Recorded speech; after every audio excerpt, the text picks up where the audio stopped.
Or we just do some D&D and, you know. Oh, which Amir is in my I'm doing a campaign right now with a couple of our friends, and Amir's playing for the first time. His character is a fire genasi, and his name is Gravy.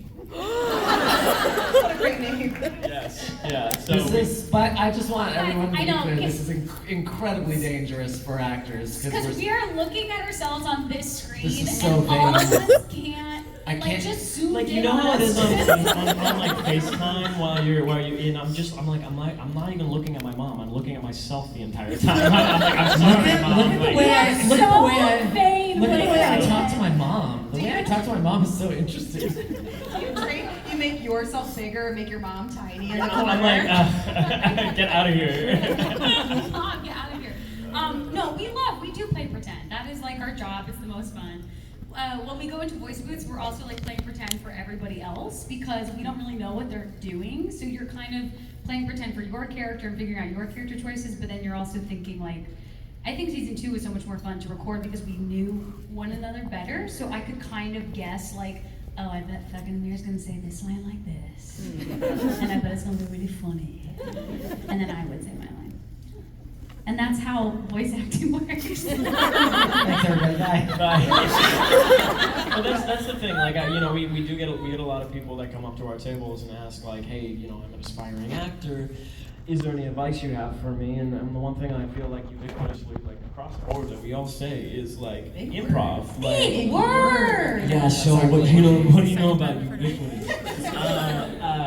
But we say like do improv, which is really just like what are your circumstances, and then like if you know the context of the situation or the character, like just fucking go. Yes, and yourself, and that is something that I feel like we get the opportunity to do a lot in the booth, because they want at least 3 different takes of each line, and so typically the first take is like, okay, let me try to stick by the book, stay in the interpretation of like a true, authentic interpretation of the character, and then the B and the C take is like, cool, let me try to just make it my own, let me maybe paraphrase a little, or maybe like different cadence or affectation, different things, choices. I do 1 take and that's all they get. 1 and done. Deal with it. Yeah. Well, I mean, and too, like, back in the day, people who were doing voice acting actually could be in the same room with one another, feed off each other's energy. It's so different. What's the difference between doing Broadway and then being in an isolated booth? Erica. Yes. Me. I think the main thing. Let me really settle in here for a second.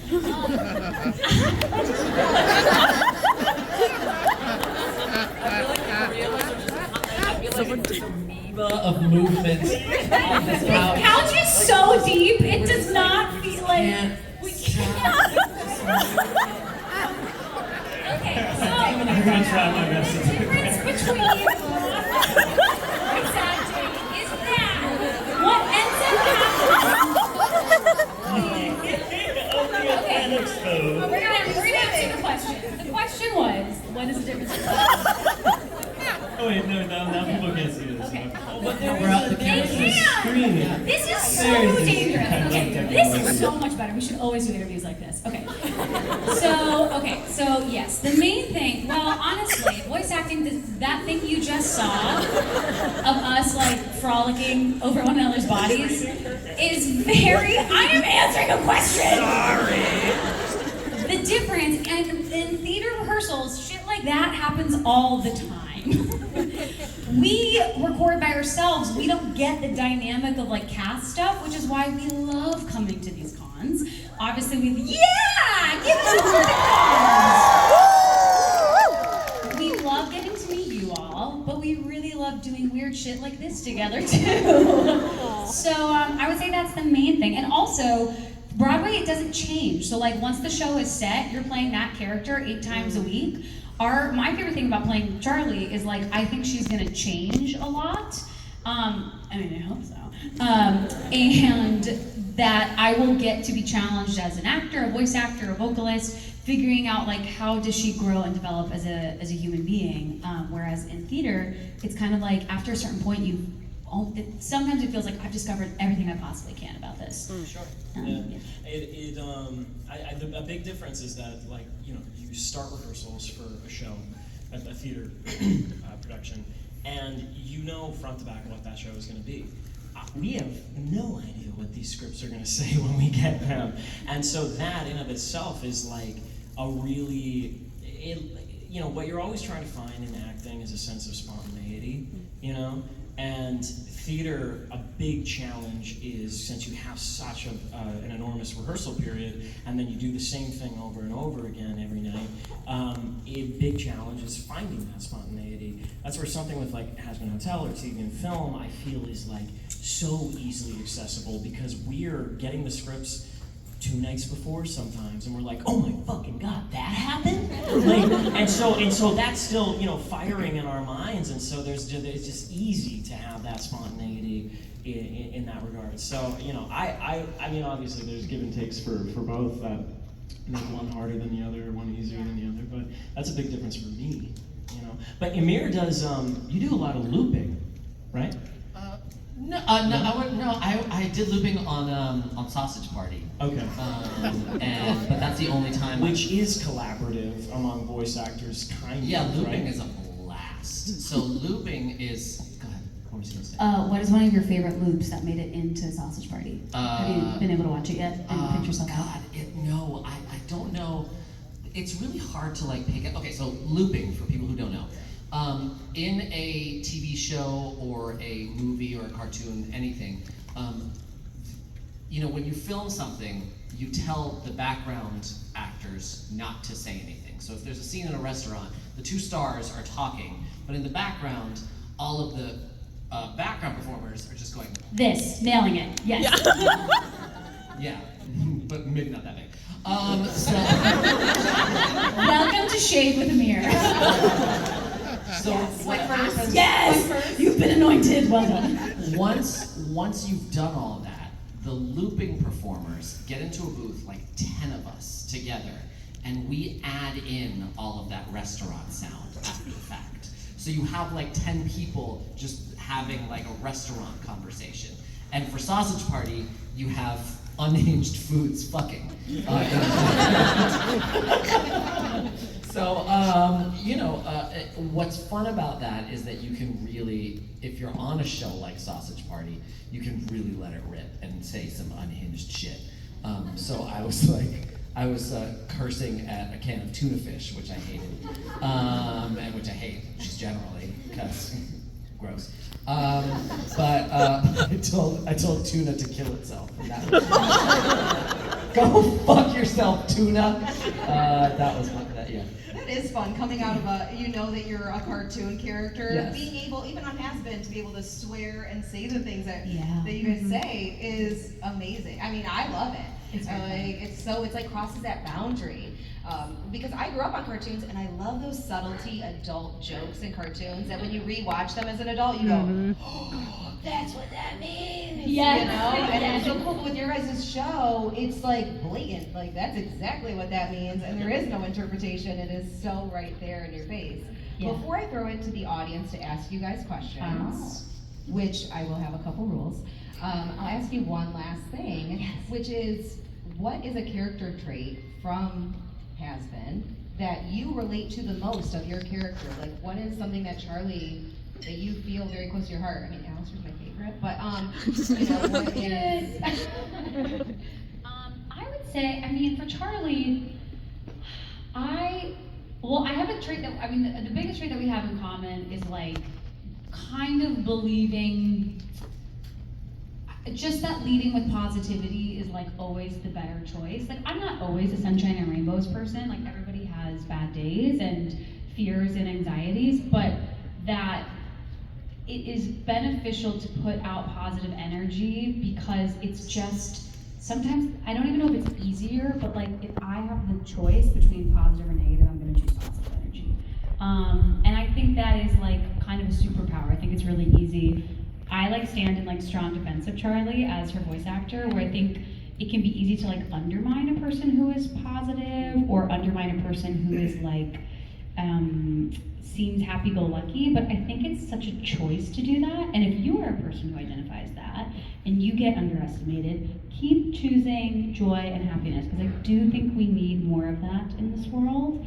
And I think it is really a big superpower that you have to choose that in spite of how chaotic and stressful the world may seem these days. So that's what I have.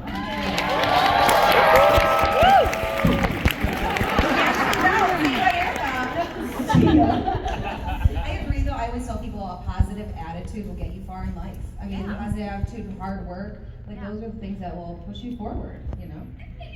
Yeah, and I could go on about this, but we're going to leave it to questions. What about you, Amir? I relate to being a sassy bitch.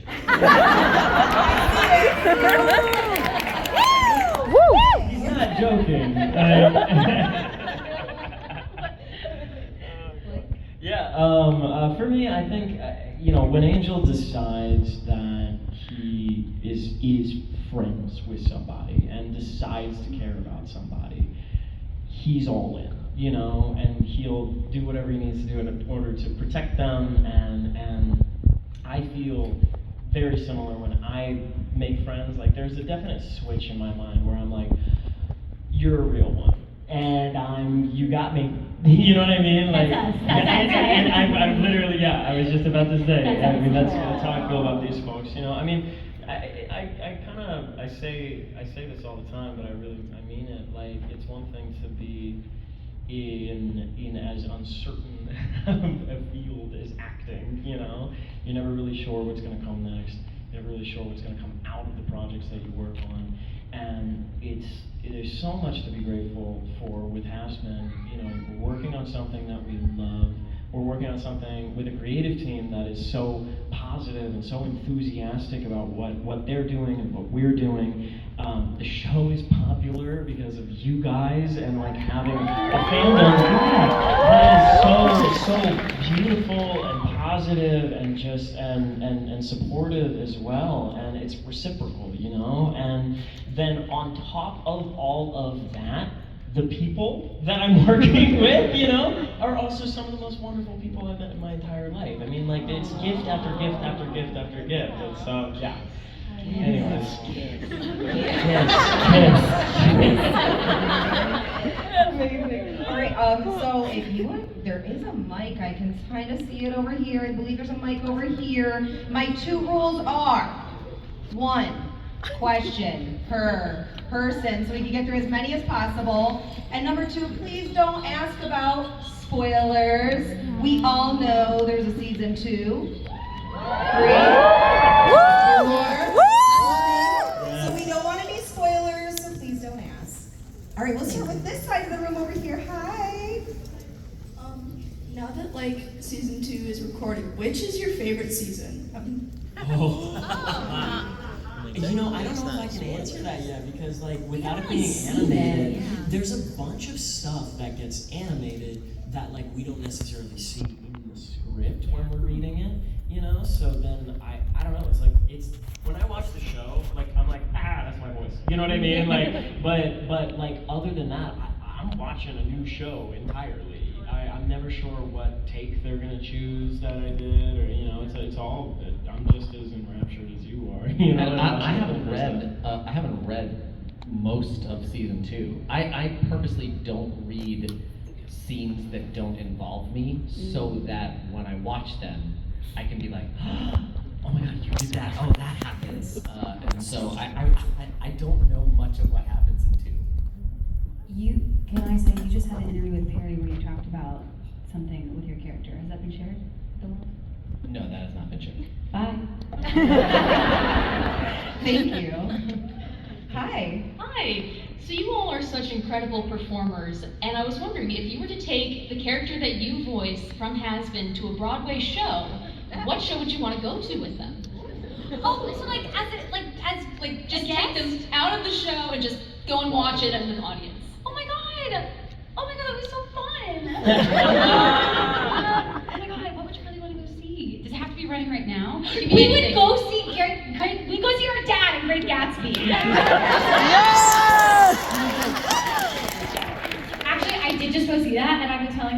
was so disappointed because I hadn't seen Jeremy in a couple months. And I was like, hey, I'm gonna meet you Did he backstage. know who you were? Yeah, no, we're friends. And I realized, like, when I got backstage, I was like, I really missed an opportunity as he was coming out to go, hey, bitch. But I did it. That was my favorite line of the entire I know, it's so good. I think Alistair and I would have a good time watching Beetlejuice, probably. Beetlejuice is like a menace, like Alistair. So. Yeah.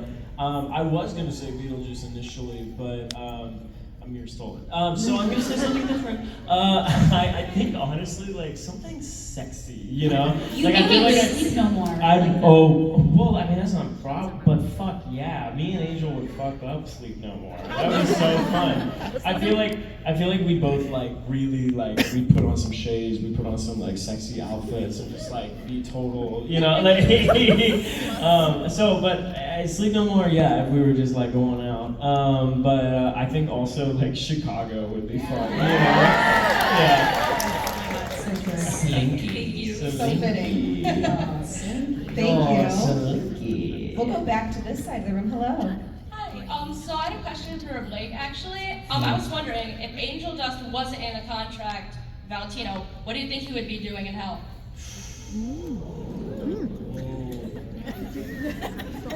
What, like occupationally? He's doing things. Yeah, I mean, I think if he wasn't in a contract, I feel like he'd probably have like he'd be a lot more liberated, you know, and following his own endeavors. So I feel like, why do I feel like he would open a club? Like he would like I don't know if he'd manage a club. I think he'd own it and have somebody else manage it, you know, and then like go there every night as like, you know, just a But special. like perform. You do like a one night, Yeah. like one night a week. You surprise and perform. Fuck me. Maybe he'd be a burlesque dancer. I think that. Yeah, I see that, and them being like, you know how in like Moulin Rouge they're like, oh, you know, like she's coming out, it's her, and like comes down on like a fucking swing, you know, and diamonds are a girl's best friend. He would be doing that shit. Yeah. Thank you. Thanks, baby. Hello. Hi.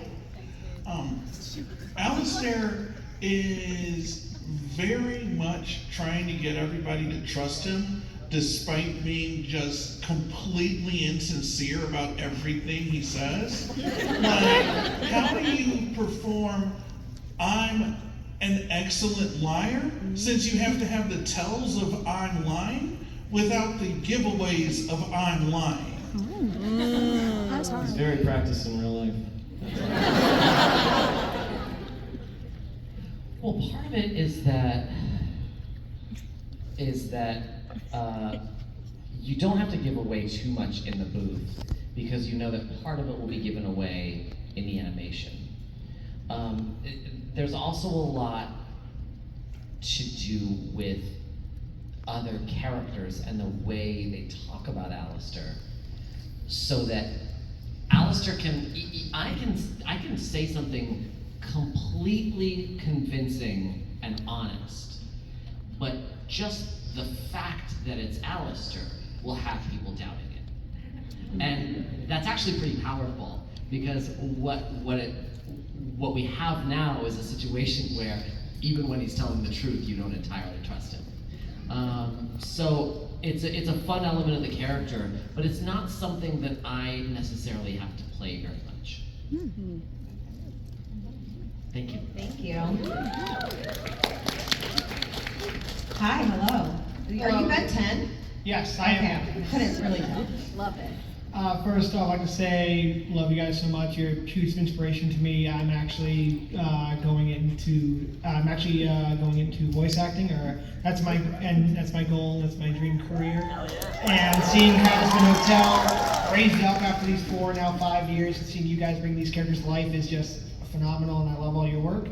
The question I have is it easy or difficult for you guys to slip into your characters or not? And if so, is it like, because you got a kinship with this character, it's easy for me to slip in, or this character is so unhinged, I really need to just sit in the corner and get unhinged myself to become that character? I don't know any actors who have to work very hard to get into their characters. But I think that we all have a few little sort of keys that unlock a character, right? So before you go in the booth, you might say a few sort of iconic sort of lines or mantras, or sort of think about a specific memory. But I think one of the really fun things about voice acting is that you don't have to gear up incredibly hard for it. Yeah, it's almost like the freedom of just going in and kind of trusting. Obviously, it gets easier the more you're playing one character, but I would say the freedom to go in and be like, I know this person now. You use one of these keys, like for me, for Charlie, getting my voice there is usually like panting, like going like, because it just gets her like heart rate up, and that's also hard because Richard Horvitz has to tell me like, calm down, you're gonna pass out in the booth. But being free as opposed to being like, oh, I gotta be in there, is actually more helpful. And I find that my best sessions are usually when I haven't overthought it too much, because then my stream of consciousness of Charlie comes out, and that's like a lot more fun than going in with like, I'm gonna say this line like this and this line like that. Yeah, the thing is, like Richard can always tell you, you're pitching him down a little more than you normally do. And so those little things, the director and Vivian can work with you on. So I completely agree with Erica that it's really just about sort of loosening up and getting ready to play. And like Blake was saying, being able to do a few different versions of every line, as opposed to, I need to make sure that before I walk into the booth, I do it right. Yeah. I mean, let's face it, you know, when you're acting a character, I feel like there's this, that we love to be like, she was a completely different person. Like, she changed, she morphed. We are still the people that we are when we're playing a character, you know? Like, our characters are as much themselves as they are imbued with who Blake is and who Amir is and who Erica is. Like, I think a big thing that I've had to come to trust is that I don't need to like try and Daniel Day-Lewis everything, because I can just trust that the character lives inside me, you know what I mean? And then it's a matter of finding the ways in.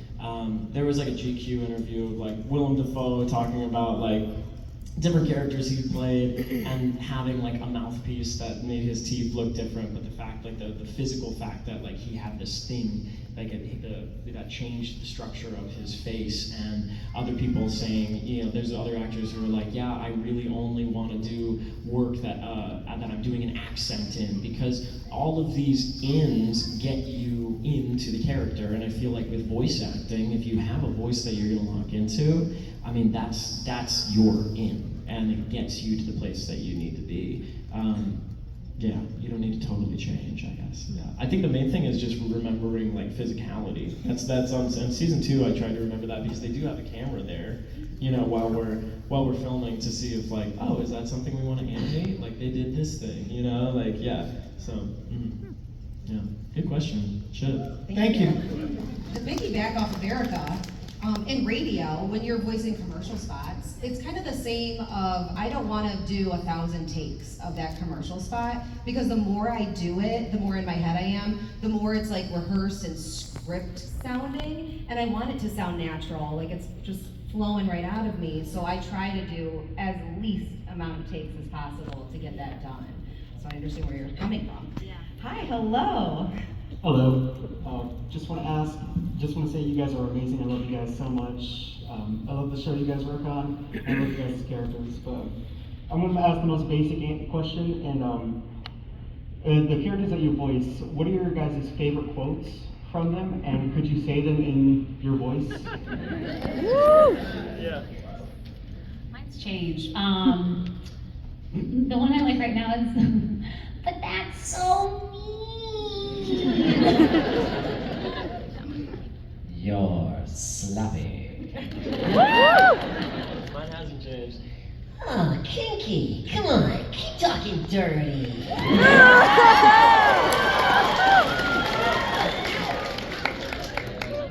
Thank you.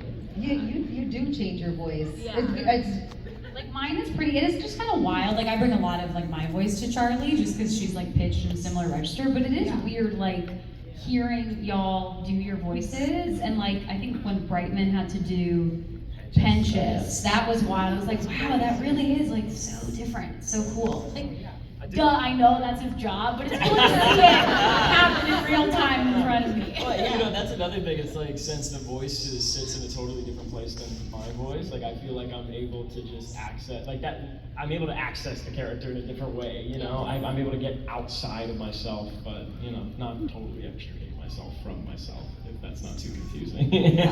no. I was like, I understand. You're still bringing your personality to it, but just vocal pitch wise, it's different. Yeah. Hi, hello. Hello.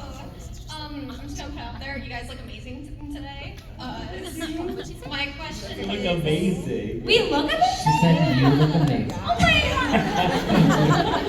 god! We needed that. My question was, when you first saw the cast list for Hazbin Hotel, who were you the most like excited / nervous to work with? And We do you have any did it. stories with that? No, this is good. Yeah, there's like a cast list. There's no cast list. There was a cast list. What, yeah, on the. It's on page one. Now, who are No, but we didn't get a cast list on an episode script until probably like episode 4. Yeah. The first time I recorded, I had no idea y'all bitches were in it. I got it, and I went, who are these people? I got it. I freaked out at Erica. I freaked out. I was like, "Who's Amir Talai?" And then I was like, I think I've heard of Keith David. "Yes, no, Keith David. Keith David freaks me the hell out." I was like, Christian Borle. Oh no, Christian Borle. Oh yeah. No, Christian Yeah. Borle. Wait, what are you looking at Christian Borle from? From Smash. Smash. And then like soundtracks after that. But that was the first time I was like, who's this? Yeah, Keith, all the way. No, but it's really funny. We really didn't know for a while. And sometimes what would happen is like, I remember, I mean, like, I didn't know Jeremy was playing Lucifer until I heard his part of More Than Anything, because I recorded the song first for that, and I didn't have the script, so like, you're just gonna come in and sing the song. And then they played a little snippet of Jeremy, and I know his voice so well, and I was like, is that Jeremy Jordan? That's amazing! And became British and yeah, no, but there was no like cast list, but how fucking cute would it be if like there was a cast list that like went up on a door and we had to like go Like look at summer, it. like theater summer camp. Yeah. What part did I get? Yeah, it's like, so Charlie. Oh my god. Thank you so much. Thank Yeah. you. Hi, Also, hello. you look great. No, You're breathtaking. So, I wanted to ask, I've actually done choir, and sometimes the part that you have is not as fun as the part that you want to do. So, Are you an alto? Are you an alto? so, if you could have your characters sing any song in the show that they don't sing, which ones would they be, even if it doesn't make any sense in character? I want to sing Poison. I can be on it. When I hear them sing More Than Anything, I am so transported, and I just want to be them so desperately in that moment. I don't know if Alistair could ever sing that song, but me, I just like, I cry when I listen to that song. I can do this. It's actually fucking hilarious to picture him doing anything Charlotte. Yeah, I guess that. Or I think he'd kill some like Alistair songs. Yeah. Let's begin.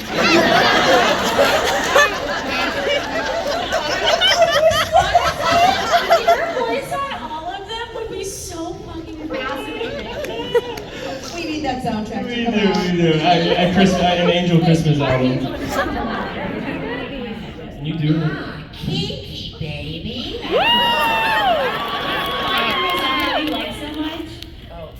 I sold my soul to a psychopathic freak. You think that makes you unique? Erica, I want to hear your angel impression. Pass. Thank you. Hello, hi. Hi, my name is Mal. It is a great pleasure to meet you guys. I've been watching Bisbee Pop since I was young, and it was so cool to see her make this show and see you guys bring these characters to life, and you guys are so amazing, and you guys are just so cool. And thank you so much for being here today. Thank you so much. My question is, when you guys, as a person with anxiety, when you guys get anxious, what do you do to kind of just calm down and, you know, just calm your nerves? Is like, just, you know. I know a big thing for me, just in daily life, you know, meditation, like the practice of meditation before I go out and do anything, being able to ground myself in my experience of living apart from, you know, my conceptualization of living, right?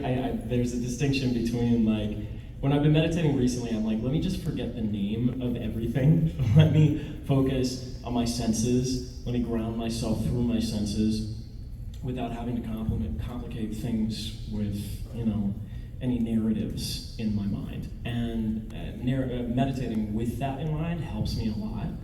There's also a lot of other things. I mean, really, it's grounding yourself through your senses, just telling yourself, okay, let me focus sense by sense. What do I see right now? And non-judgmentally naming that. What do I feel right now? What do I taste? What do I smell? It can be very helpful in any situation, socially, professionally. I think the main hurdle is just giving yourself time to do that, not thinking that you need to, like, force yourself into some interaction before you've taken the necessary time to plant yourself. You're so wise for your age. You're so wise. Wow, reflecting back, I love that answer. So good. What about you, Amir? I don't know if this is the best, but what I do is I just clench all of my muscles and then repeat, "You are going to die. You are going to die." No, You are dying, technically. We're all dying day by to day. be honest, I have no idea how to deal with anxiety. Like, I don't think I deal with it well. I don't get anxious often, but I probably do the exact opposite, which is just to completely fucking dissociate. Oh, wow. And just go somewhere fucking else. And That's kind of similar, I would say. You're kind of disassociating from the world. He's disassociating from the world, Yeah, at least, I and guess. centering from himself. I would say it's kind of the same thing when you want to leave society and kind of be alone with your own thoughts. It's very similar. God damn. Yeah, I know. Amir's like, maybe I'm more mindful than I actually am. Yeah. No, I'm not the person to ask. He's a ball of anxiety. Though I don't think you're very anxious. No, You're very calming to me. I think I tend to be the type of person that like shit doesn't really get to me. But when it does, like there are times where like things get to me that I'm like, why the fuck did that get to me? Do you know what I mean? You gave me a really good piece of advice once, because I was thinking about like what I get anxious by, and it's like being overwhelmed by the big picture of like all this stuff, I have to get to point Z, all these things that need to happen, all these things I want to do, and I get anxious like thinking about all that is still to be done or that I didn't do and all that. And Amir, I was telling Amir something, we were like on a flight home, and you basically said to me, like, okay, instead of trying to focus on A to Z, which is massive, why don't you just look at A to C? Like, just look at like the next immediate step in front of you. And that was really helpful, and I think of it, I like quote you all the time, because I, similar to Charlie, can get very like worked up, and that piece of advice has come back a lot in recent months of like, okay, instead of focusing on the destination, focus on just like this next single step you have to take, and that calms my anxiety a lot. Yeah, I think that really helps when you imagine like what you need to sort of get done in your life. That's certainly a source of anxiety for me and other people I know that like for example in the acting world, right? If I'm gonna make it as an actor, I need to build a resume and get a great agent and have a certain number of credits over the next 10 years. It's like, well, none of that is accomplishable in the next week, right? Yeah. So what can I do today? I can call and sign up for one acting class. Great, I've done that. And so whatever sort of world you live in, whether it's acting or something else, just sort of focus on what's right in front of you. Because ultimately, like, none of this shit matters, right? Nothing is gonna happen that's going to last for very long. And so even if you happen to walk out of the house and fall flat on your face, you're gonna get up and the sun will still come up tomorrow morning. You know what I mean? Mm-hmm. The last thing I can think of also, just as a little practical thing, is slowing your breath too. That's something that I've been doing like recently, where it's like the things that you can do with your body that then your mind follows suit afterwards. But like if you're breathing normally and you're feeling anxious, then try to take just like 4 seconds on an inhale and 4 seconds on an exhale. You don't have to count it, but at least just if you're focusing on your breath and you're just trying to do it slowly and slowing down your breath, that I feel my whole body just like. Yeah, because then you're focusing on breathing versus focusing on what's whatever making you narrative. anxious. Yeah, definitely. Thank Hopefully you. that helps. You guys are my heroes. We have time for one last question, but you guys will be at your tables today, right? Yes. You can come see them, ask questions there, right? Sure. Yeah, so don't be discouraged. Still keep that question for later. Yeah? Hi. Hi. First of all, big fan, love you guys. You guys are all amazing. My question is, if you had to give each of your character a Taylor Swift song that describes their personality, what would it be and why? How much Taylor Finally, a question for me! Okay, I love that. We get questions like, what D&D character would you be? I'm like, I don't know. Which I love, but they don't. Oh my god, this is overwhelming though, I can't decide. No pressure. Okay. Now she's anxious. I know a lot. So Slow your breathing, slow your breathing. Okay. Give me a second. You guys go first. I have to like. I'm not a fan. I would rather Erica pick for all three of us. Flakes might be look what you made me do. Angel Dust might be look what you made me do. I agree with that. I have that song. You might be Bad Blood. Ooh. Yeah. This guy's like no. What would I be? What was that? Shake it off. Shake it Oh, off. yeah. I was like, it has to be like something fun. Shake it off. Okay, wait. Yeah. I'm really overwhelmed. You just If have this to be room had a like. DJ and could play Fearless. songs to shake it off, that'd be Right, fucking that would be amazing. fabulous. I love it. That's not a Mirror song. No, a Mirror song is the one. Who's afraid of little me? That's a Mirror song. Yeah. Okay. And thank you for coming to my TED Talk. Thank you. It's so good. It's literally it's like a witch song. It's like okay. If not, she's gonna be playing it for you later. Yeah. You might be. Okay, we're gonna talk about Angel Dust. What did I say? I forgot. Yeah, look what No, it's something Look what sexier you than that. need. Or like a style. No. Reputation. Yeah. Bad luck. No, it's not bad luck. Okay, Damn, we'll talk. I like Come to the Taylor table. We'll Swift. talk. Okay, yeah, so many Taylor Swift fans out here. I know. She's playing so many songs. That's a little frustrating. Yeah. I think the only one that I know really is like. Oh my god. Yeah, that's good. It's a good rendition. There you go. Reputation. Maybe Reputation. Thank you so much. Well, I will ask you guys one last question before I let you go. And before I let you guys go, I just want you to know that ADA, they're amazing. They sit up front. They're right here on the stage. For anyone that has any kind of hearing problem, well, they have a really cool workshop going on today where you can learn some nerd sign language. So check it out. They're the most amazing people. I've learned some bad things and some good things from them. Every con I try to learn a new sign. So first things first, that. Last question though. The Olympics just happened. Oh my god, yes. Reagan. What do you think? Her.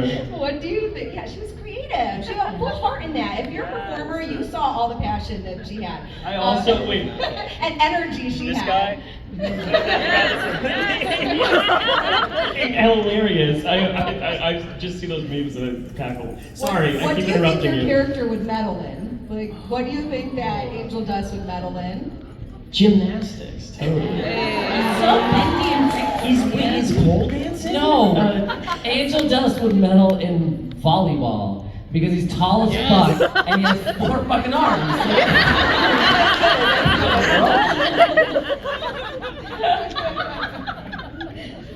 What about Alistair? I think Chess.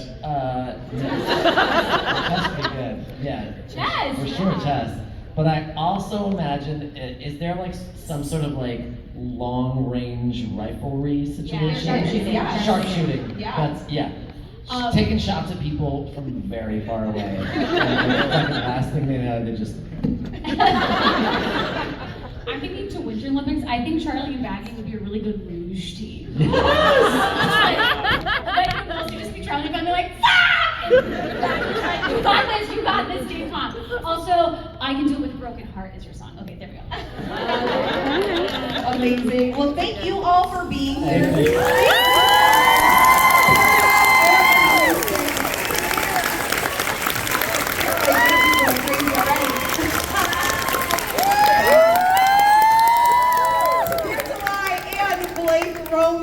You guys have to exit the theater over here on your right side, please. And you can stay in the room. Have a lovely day.